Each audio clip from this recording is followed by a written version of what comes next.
his kindness either. He has gained a sincere and beautiful pleasure out of aiding an old friend, and he can go on his way rejoicing that life is worth living when he has lived up to its higher ideals. Consideration for others does not necessarily involve only the big things. It is the sum and total of numberless acts and thoughts that make for friendship and kindliness.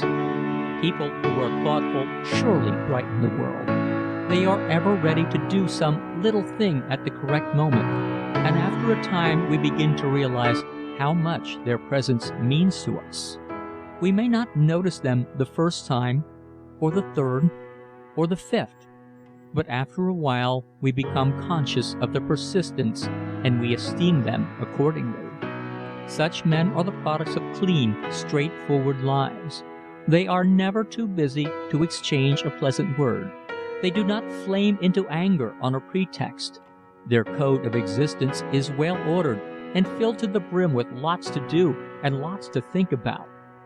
The old saying, "If you want anything, go to a busy man," applies to them in this regard.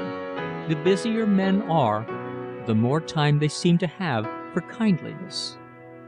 Another word for consideration is service. Nothing brings a greater self-reward than a service done in an hour of need or a favor granted during a day's grind. The generous man who climbs to the top of the ladder helps many others on their way. The more he does for someone else, the more he does for himself. The stronger he becomes, the greater his influence in his community. Doing things for others may not bring in bankable dividends, but it does bring in happiness.